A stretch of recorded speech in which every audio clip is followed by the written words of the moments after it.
Today we're going to talk about something called direct variation. And we've used direct variation before, we just haven't called it that. Direct variation is an equation in the form y equals ax. Well, let me look for a little bit familiar because we did y equals mx plus b at one point, where m was your slope and b was your y-intercept. Now, you see the difference here is that we don't have a b value. There's no y-intercept, but you still have a slope. So when we talk about y equals ax, your a value or your slope can't be 0, because then it would just be y equals 0. So we're going to look at these a lot of the same ways that we looked at linear functions, but we just don't have a y-intercept. So it is said that y varies directly with x. This is what you would see in story problems.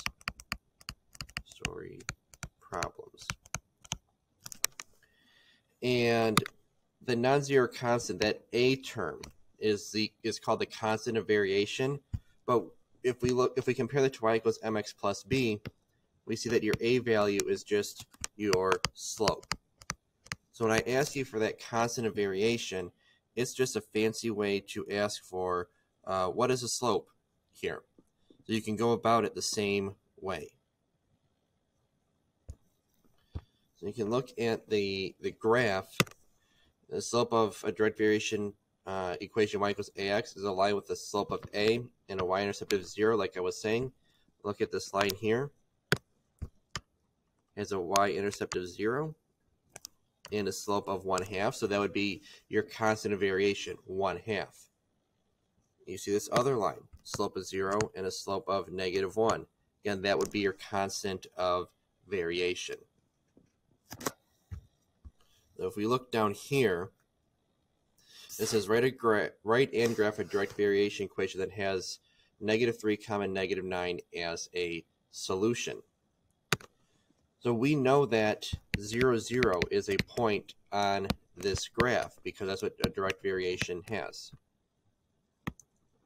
We also know from the problem that the point -3, -9 is on the graph. 6, 7, 8, 9. So there would be a point right there. Well, remember, we can calculate the slope between any 2 points. And because one of the points is always going to be 0, 0, it's actually quite simple to do that. You would just have to do y2 -9 over x2 -3 to get 3. So your slope or constant of variation is just 3. That makes my equation y equals 3x. Right, so up 3, right 1. Up 3, right 1. Go down 3. So you see that the original point still lies on this line. Example 2, it says Hooke's law states that the distance d of a spring stretches varies directly with the force that is applied to it. So this is going to be d equals a, because that's our slope or our constant of variation, and then it varies directly with the force, so times F. So that's our equation. Now it says, suppose a string stretches 15 inches when a force of 9 pounds is applied to it. So the force here is 9, so that's our F. And we stretch 15. Oops. So what we can do is we can plug these in to find our A value, that constant. So let's do that. 15 equals A, which we don't know, times F, which is 9. So now we need to get A by itself. We can divide both sides by 9. So A would equal 9 over 15, 15 over 9, which would simplify to 5 over 3. What that allows us to do now is to create an equation that works for anything. So we can now go back to this one and say d equals, we know that constant of variation now. It is 5 over 3 times f. So now letter B says predict the distance that the spring will stretch when a force of 9 pounds is applied. So d equals 5 over 3 times 6. That's going to be 30 over 3, which is going to be 10 inches. So to summarize, what we did is we wrote an equation based on Hooke's law, D equals AF. We got that from the directions. We then plugged in a point. You could think about it as a point that 9 is the force, 15 was the stretch, and then we were able to find this constant of variation or the slope. Let's look at the next page. It says a recipe for 24 corn muffins calls for 3 cups of flour. The number of muffins M varies directly with the amount of flour F you use. So the number of muffins M varies directly with the amount of flour you use F. Oops. So M is equal to A times F. And again, A is your slope. So 24 corn muffins, that's M. 3 cups of flour, that's F. So we can say that 24 is equal to A times 3. And we divide both sides by 3. A is equal to 8. Now, you might see a shortcut that we could have done at the beginning. We know we're going to divide both sides by F, that 3. You could have just said that A is equal to M over F, and that would have gotten us our A value. So now we can write our equation as M equals 8F. And then estimate how many cups of flour are needed to make 72 muffins. 72 muffins, that's our M. So it's going to be 72 equals 8 times F. And when we divide both sides by 8, F is equal to 9 cups of flour. So this one I asked you to plug something in for Y. You could think about it as, you know, the number of muffins, and then work your way backwards. Now, we alluded to this earlier, you know, y equals ax. In that last problem, I said, you know, we could have done a shortcut. To find that a value, we could have taken y over x, or in that case, m over f. The two variables divided by each other. And if we're given a table like we are below, we should be able to take all of the y values and divide them by the x values, and that should give us the same constant. So if we look here, we should be able to do 24 divided by 1 equals 24. And then we should be able to do 12 divided by 2. That gets us 6. These two numbers are not the same.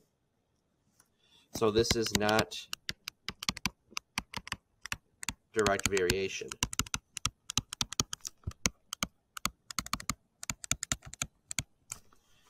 It would have to be the same for each one of them. So let's say that I did these first two here and I got the same number. I would have to keep checking to see if it's the same value all the way across. So what I want you to do with these tables is get out your calculator and do y divided by x for all of these and see if you get the same value each time. So go ahead, pause the video, try it. Once you're done, unpause it and we can talk about it. All right, so you can see my answers here. The first one was not a direct variation because we did not get the same constant each time. But the other two were direct variations. And you can see that after I got that constant, I was able to then write the equations here. So direct variation is pretty simple. It's just you got to make sure to read the directions carefully. So thanks for watching. Make sure to like and subscribe. Today we're going to be talking about inverse variation. Inverse variation is written as y equals a over x, where a is that constant of variation that we talked about with direct variation. We also have that with inverse variation. Now, something to note with inverse variation is that if we want to find that constant, all we have to do is multiply the x and y values. Whereas with direct variation, to find that constant, we had to divide them. So this can get a little bit confusing because inverse variation, the general equation is y equals a over x. But to find the constant of variation, you multiply x and y. Whereas direct variation, that equation was y equals a times x. And to find the constant, you divided x and y. And then in word problems, we see the word inversely. That's how you will know to use this formula. So example number 1 is asking us to determine whether these are direct variation, inverse variation, or neither. So we need to get y by itself. So if we add 3x to both sides, we get y equals 3x. So that is a is 3. So that means this is direct variation. Letter B, we need to get y by itself, so we multiply both sides by y. You get y times x equals 3. Then divide both sides by x, you get y equals 3 over x. So we have a number divided by x. So that means this is inverse variation. Now, letter C, what we have here, once we get y by itself, is y equals negative x plus 5. Well, we have that plus 5 sitting out there, so this is neither. Letter D is asking us from a table to figure it out. So what you have to do is divide your y over x to see if they get the same value for all of them. And if you do, that means that is direct variation from the other day. Or if you're going to test for inverse variation, you would multiply x and y. So 21 over 4 is 5.25. And 14 over 6, well, 14 over 6, we want to see if that is equal to, we want to see if that is equal to 5.25, but it's equal to 2.33. So it's not direct variation. So now let's check for inverse. 40 times 21 is 84. 6 times 14 is 84. 8 times 10.5 is 84. 8.4 times 10 is 84.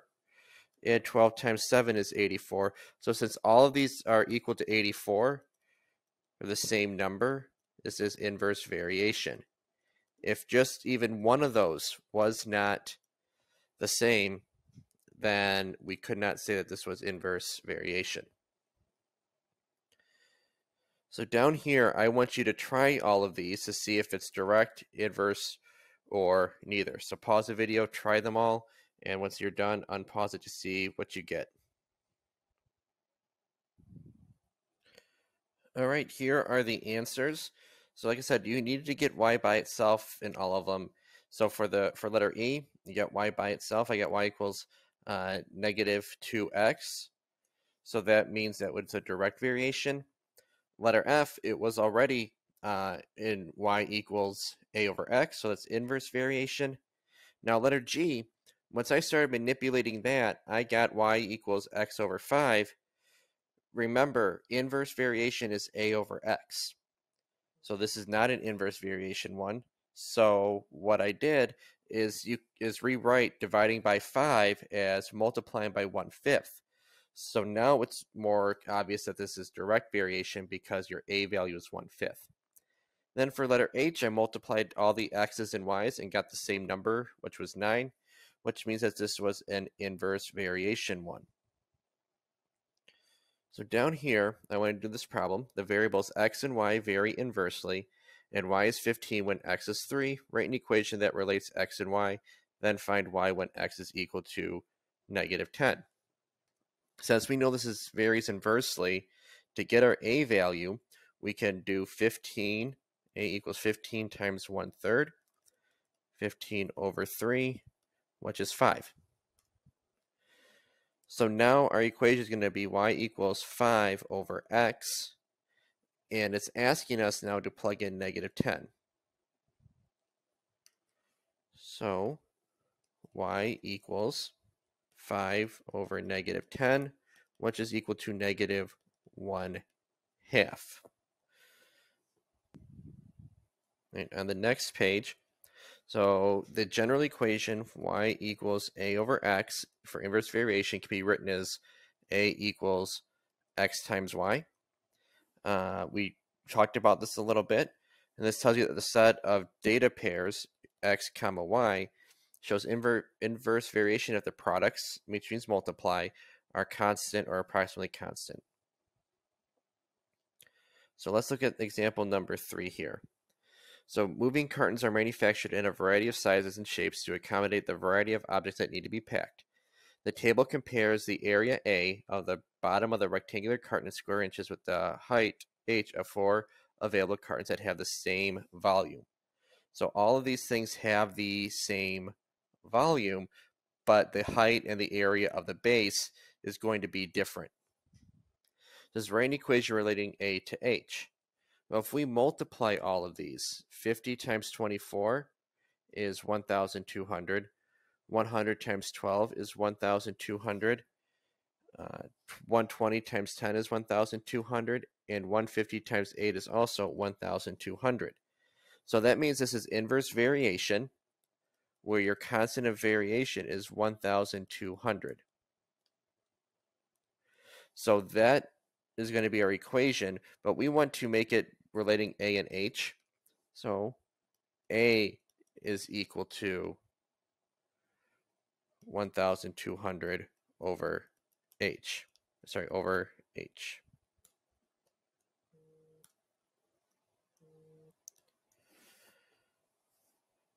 So now we can use this equation to predict the height of a carton with the same volume as those in the table that has a base area of 75 square inches.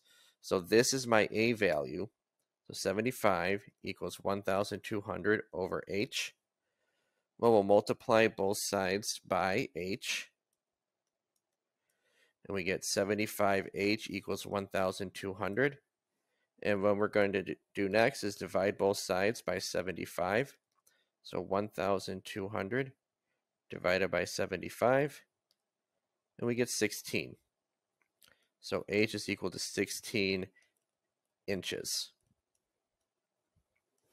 All right, so down here I wrote out the differences between direct and inverse variation, what the equations look like, how to get the constant variation from a table or from a word problem, and then what words to look for in a word problem. So take a minute to copy this down. Hopefully this was a great introduction to inverse variations and to see the difference between inverse and direct variation. So thanks for watching. Make sure to like the video and subscribe.